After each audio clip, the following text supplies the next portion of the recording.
Hello. Okay, so this morning I had the coolest experience of getting to go on Good Day PA and talk about my story and my journey and my platform and my Instagram and all of these great things. So I just wanted to get on here and talk about it a little bit and kind of go through the questions that she asked and how I decided to respond to them to best convey my message. So the interview started off by just kind of asking what my history is and where I came from, where I started with this illness, when it all came about. And that's something that I actually really like to reflect on because it's cool to talk about where I started and where I am now. So it's rewarding to see all the work that I've put into it. So I really do like to talk about that.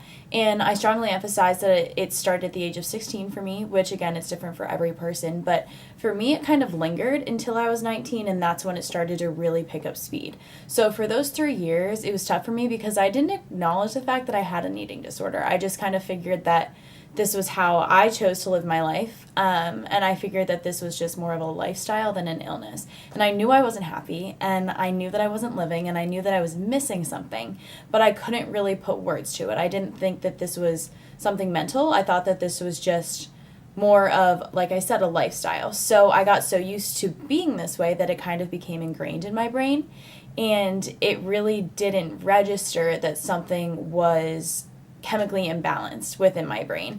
So, like I said, it really picked up speed when I went to college. So this is why I usually tend to target that audience, is that age group is so vulnerable because it's such a huge jump from living at home, being in your comfort zone and being familiar, to going to a whole new place, meeting new people, new schedule, new everything. So that's when it really picked up speed with me. And that is when not only my body shut down, but my mind as well. So this illness, unfortunately, is both mental and physical. And for me, it was the physical breakdown of my body that sent me into the hospital, but that was catapulted by the mental anguish. So this is something that I wanted to elaborate on a little bit more in my interview, but again, the time crunch is kind of tough to talk about all of this in depth. But something that I definitely want to elaborate on is just the fact that, of course, you could see from the outside that I was really, really struggling, but the mental anguish that comes along with this illness is just as, if not more, detrimental than the physical. So I couldn't even hold a conversation with someone because my mind was so consumed by the thoughts going on in my head. My whole day was dedicated to this illness. It was what I woke up thinking about. It was what I thought about every day during class. Every day was I was eating, walking, at the gym, going to bed, washing my face. It's all I thought about. So it's something that I couldn't escape. And I realized that this was not normal. This is not how people live. And this wasn't fair. I was missing out on years of my life to satisfy this demon that was trying to kill me. It's not like listening to this monster in my head was going to benefit me or take me to great places. The only way that that demon was going to be satisfied was when he was standing over my grave. And I realized, took years, but I realized that that was the end result. There was no in between. There was no, okay, well, maybe I can just live with this illness. It was either going to take my life or I was going to overcome it. So that's what I started to discover at the age of 19, and that's when I would say my recovery fully started. So once I got my history covered and we spoke a little more about where this illness originated for me, we went on to talk about really what it means to hit rock bottom and why that catapulted me into my recovery. And like I just mentioned, the mental anguish that comes along with an eating disorder is more destructive than the physical pain that you're going through. And I know that seems unfathomable because I was dying. My body was shutting down, but that pain did not even compare to the mental anguish. So that's something that I really also want to emphasize on here, as well as I did during the interview, is just there's really no way to define the eating disorder. It's not a certain weight that you have to hit. It's not a certain size that you have to be. It's not a certain number of calories that you have to restrict yourself to in order to classify someone with an eating disorder. It's that mental anguish that comes along with it. So it can look different on every person. It can feel different on every person, but if you're struggling, that's what an eating disorder is. So my rock bottom was both physical and mental. I no longer controlled the thoughts that went through my head, and I no longer controlled my actions, my behaviors, my words. It all belonged to this demon that I was unfortunately trapped with. So that really is what rock bottom was for me, along with the physical pretty much decomposition of my body. I was hitting such dangerously low marks, and there was really no turnaround. It was either we go and we get treatment right now, or we let this illness take over and this will be the end. So that was my rock bottom, but that's what catapulted me into my recovery. So I mentioned this on the interview, but I think that that's really what helped me stumble upon my strength, and that is really what brought me here. So I wouldn't trade it for the world. Unfortunately, it was hard as hell and probably the hardest thing I'll ever go through, but this journey is what made me who I am, and it brought me here. It connected me to millions of people who I can now talk to about this openly and hopefully spread some inspiration. So my rock bottom is unfortunately something that I will always hold on to.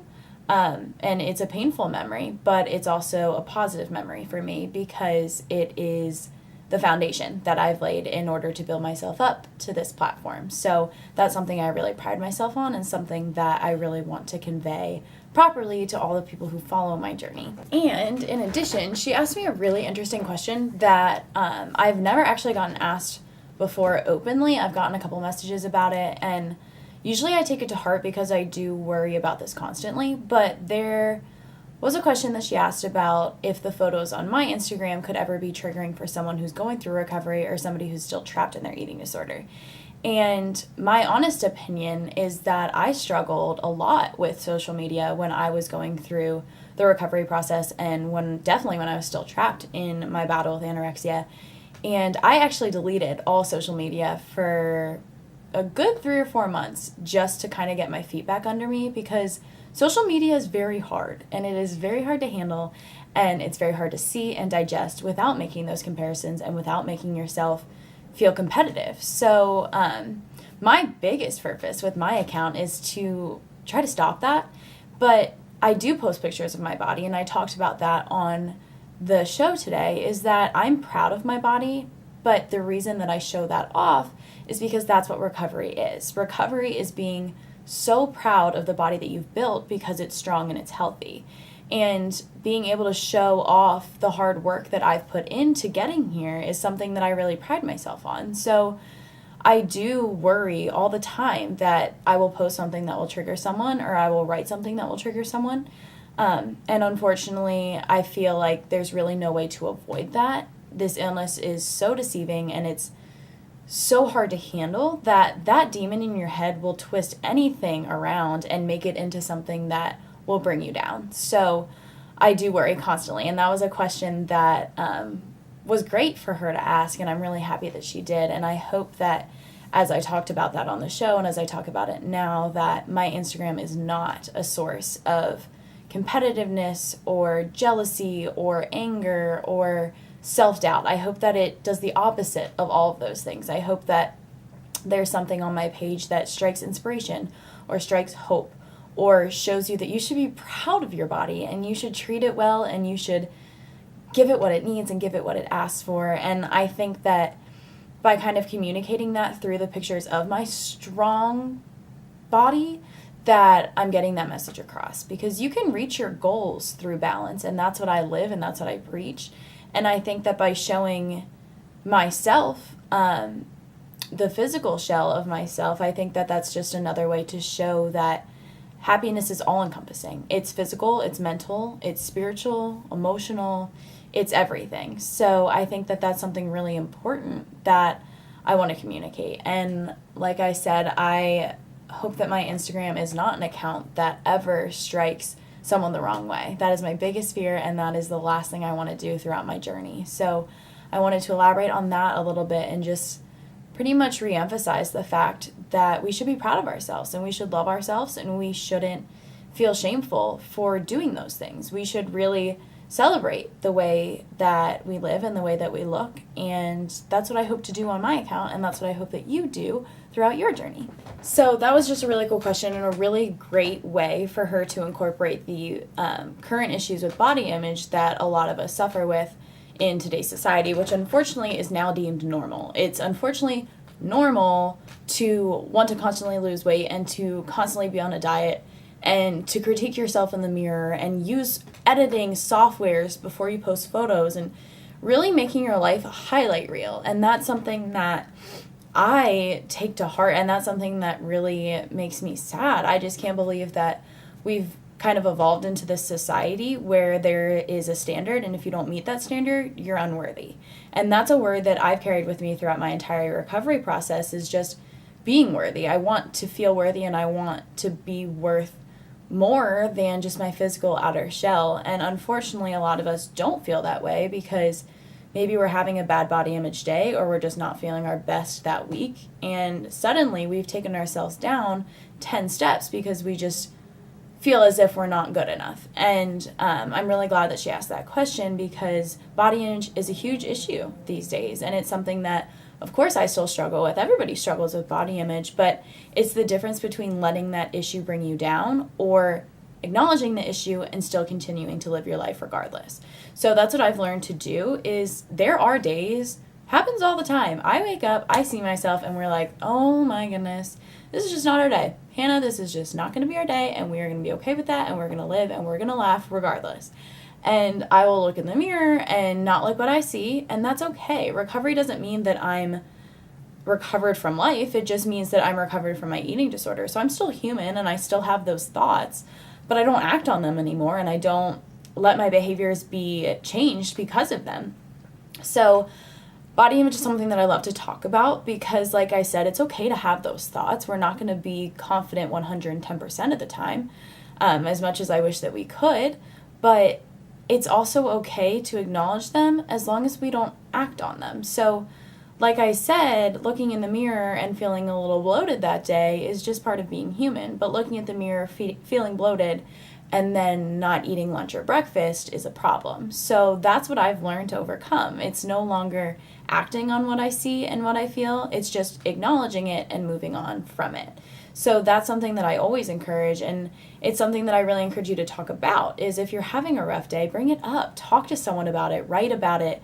Journal. Text someone. It's the greatest relief in the world to be able to have an outlet when you're feeling that way, to just be able to talk through it rationally and realize that this is just part of being a normal person, is having those bad days, but also having those great days. So, like I said, addition to what I said in the interview is just really emphasizing the fact that body image is hard. It's part of being human. It's not always going to be the easiest thing to handle and to live accordingly to, but it's something that is very important to learn how to handle and how to handle in a healthy way. And lastly, the interview itself was incredible. It was liberating. It was pretty much taking a stroll down memory lane and just kind of seeing how I've gotten to where I am and seeing the photos flash on the screen and realizing the changes that I've made physically, but seeing the pain on my face in those photos and now seeing the smile on my face on that TV screen was something that I cannot put into words.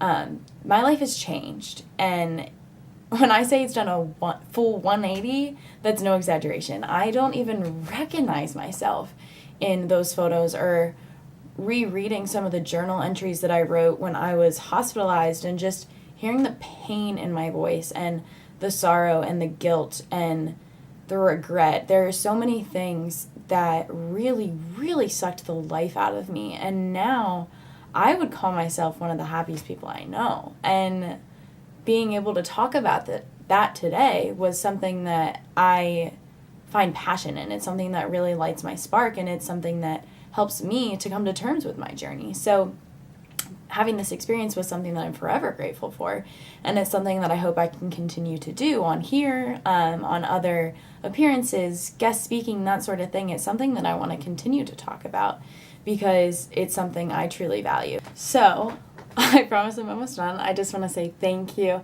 to Good Day PA. Thank you to everyone who watched and tuned in. Thank you for the comments and the motivation and the inspiration to keep doing what I do. Today was a great experience. I am forever grateful, and I just want to say I love you all, and I'm so, so thankful for each and every one of you. So thank you for watching. Thank you for watching this, and thank you for becoming a part of my journey. But if you close your eyes, does it almost feel like nothing changed at all? And if you close your eyes, does it almost feel like you